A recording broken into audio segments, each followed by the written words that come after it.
So moving into 2018 now, right? So 2017, Decred finally shows up on the map, right? And it's well known now. And 2018, what do you forecast or what do you see down the roadmap for Decred? So I'm always a little reluctant to talk features because software is hard and you don't always get to predict how things work. Or what would you like to? Let's just say, what would you like to see happen? No, so I think that we have a pretty good shot of having the DAO working this year.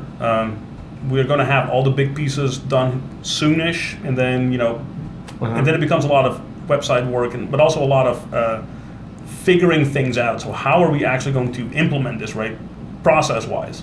So there's going to be a lot of non-technical work that needs to happen, right? Okay. So there's a lot of that happening, but I think that we have a real shot of becoming a full-on DAO and being able to actually donate that giant pile of coin to the community for them to start governing themselves.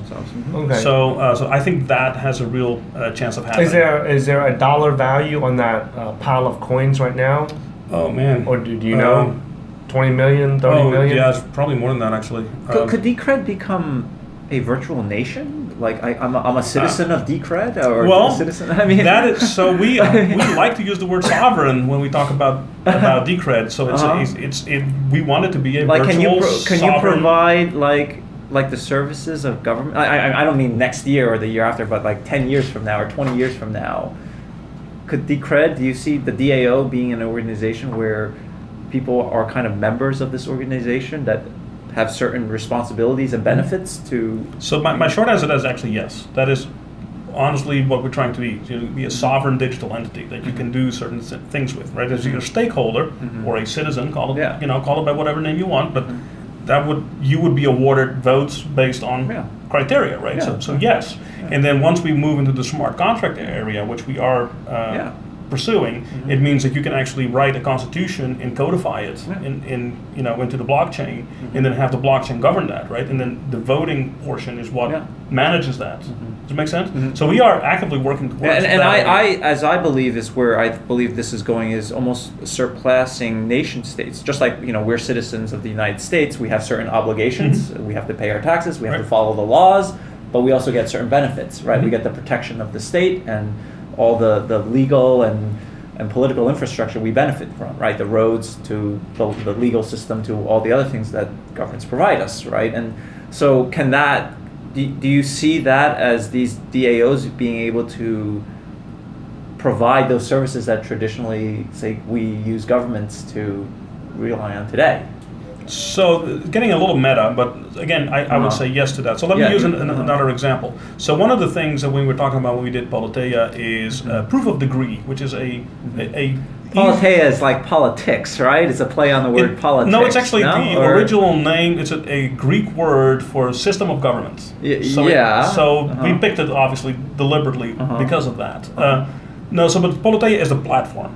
So that's the website actually where you go to and vote. Sure. But one of the ideas that we came up with, and we actually showed as an example for people, here's what we are thinking about, is that you do a proof of degree, right? The proof of credentials. And the way that would work is you have people that have right access to to the blockchain, if you will, or via a mechanism to write to the blockchain, where you can say, a professor can say, you got this grade for that paper, right? And then the next semester comes around, you got this grade for that paper, right? So, and at the end of the line, you as a third party could actually go in there and look, hey, what did Jimmy do, throughout his university career? And you could pull out all those things, right? And if you cumulatively have enough, credit hours, you have a degree, right? So, and that would actually, so universities are not going to love this, right? Because they love charging you $250 to get, That's right. But from an organizational perspective, that is fantastic, right? Because a third party can individually verify that you have a degree, right? That's right. So you're a large corporation, and Jimmy shows up with his resume, wants to take a job. You don't have to go spend all kinds of money on, third parties to go investigate this, right? So you can disintermediate and remove a whole bunch of middlemen from the equation. And again, this is actually what Decred and the whole word, Decred, decentralized, where it comes from, is we are trying to disintermediate all these things, right? remove all these middlemen from, scraping money from society. Yeah, right. Yeah. But literally scraping money, right? Because there's a lot of folks that have jobs that actually don't add value to the economy. Honestly, no, I agree. Right? And they have no reason to be there. Right, but they are because inertia, and that's how the system was built, and the technology did not exist at the time. So there was a reason for them to exist in the past, but there's not going to be in the future. Okay, so that leads me to the question, just so that for the people in the audience that don't know what the DAO was, that stands for the Decentralized Autonomous Organization. It's an organization that makes its own decisions, right? Or can execute decisions that its participants come up with, right? And we had the DAO last year that was based on Ethereum, that was built by the Slock.it team, and it failed, and they lost a bunch of money because the code got hacked and everything. So now, so from my perspective, right, why is it so important that this DAO exists? Like the Slock.it team tried to build it, now you guys are trying to build it. Why is this decentralized autonomous organization so important that you guys are dedicating all this time and effort to build this into Decred? So this is where I'm going to get into a little bit of a religious debate, though, right? I mean, the reason why I ask this is because, if you guys are a talented engineering team, blockchain engineering team, you guys could have easily just focused on just privacy alone, and that would take Decred to billions of dollars just on one feature alone. That you guys. But we want all the features. Okay, yeah. So what made you guys go with all the features instead of just one? Well, that is I think a little bit cultural, and that is that we felt that blockchain has a lot of potential, really an unending amount of potential, and it was not being realized due to infighting and due to governance issues. Yeah. So what we are trying to do is solve all the governance issues, all of them, so that we can have blockchain live by itself. And then we are planning on, and this is where the future work is going to come from, so we are going to use Decred as a bottom to do different things, right? Decred is not the end goal for us, right? Decred is the start. So that's just the foundation. Right, that's the foundation for products and services that we want to start providing that sit on top of it. But we need to have a properly working blockchain before, and we are not going to be beholden by a group of miners or a hostile development team that has no interest in making the product better.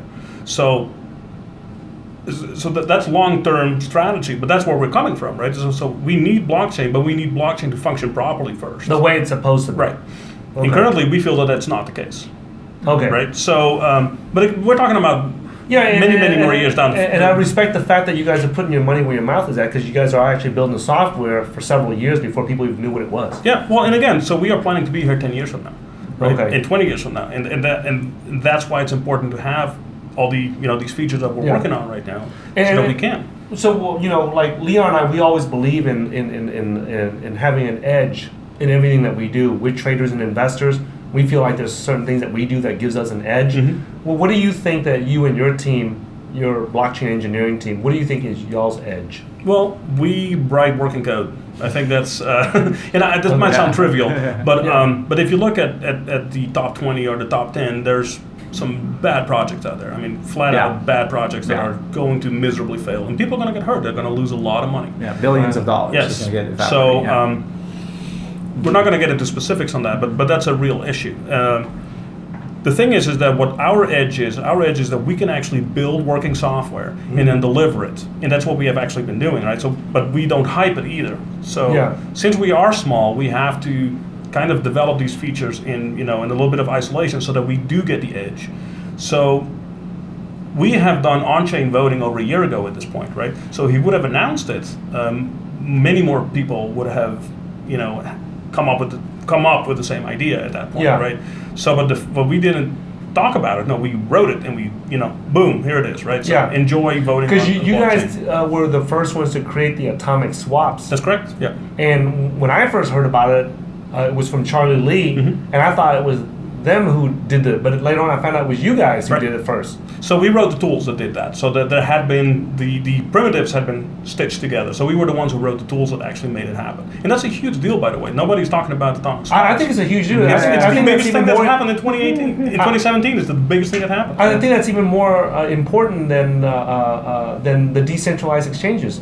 Because then you don't even need a decentralized exchange. You don't need an exchange. No, I just need a guy and another guy to talk to each other and come up with a price. With a price, and that's it, right? I'll give you, 10 decred for, a Bitcoin. Making it up, right? But that's it, right? Mm-hmm. So you take away, again, disintermediating the exchanges because they don't always provide value. Try to get money out of an exchange. You know how this is, right? Yeah. We were trapped. We were trapped only getting 10,000 a day for like months. Yeah. All we could do was just take out 10,000 a day, 10,000 a day. Yeah. So right. So in by removing some of these hurdles, some interesting things are going to happen. Mm-hmm. No, but atomic swaps are going to be huge, and I predict a rough couple of years for exchanges. Mm-hmm. Before it replaces all the exchanges? Well, I don't think it will because you need an on and off ramp for fiat, right? So that is going to remain. And you still, I think exchanges still provide an order book, so they serve as price discovery because how are we going to agree on a price if we don't know But you don't have to agree, right? So no, let me rephrase that. You don't have to care about the price. You and I just have to agree on what is worth what.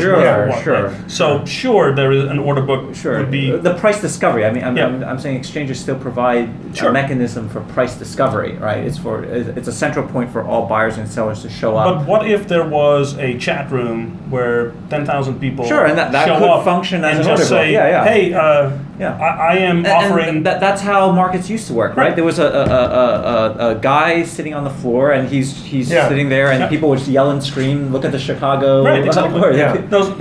But I think that will be the first innovation that's going to come out of atomic swaps. You're literally going to start seeing that, and then it's going to become more sophisticated. Order books are going to start popping up. But the thing, though, is that that is going to be monetizing. That is going to be hard, and that's the actual problem. That's why it hasn't taken off yet, right? Because there's no money to be made by an exchange. They can no longer skim or arbitrage or take your money to the casino, right? All right, guys. Thanks for watching this video, guys. If you guys like our, boots on the ground type of investing approach, where we go and talk to the actual development teams to make sure they're real people, get real information, from real people, not somebody working out of their mom's basement, then make sure you guys follow us at www.cryptocurrency.market/newsletter, and we'll look forward to seeing you guys in the next video. All right. So thanks for joining us. Thank you. Bye-bye.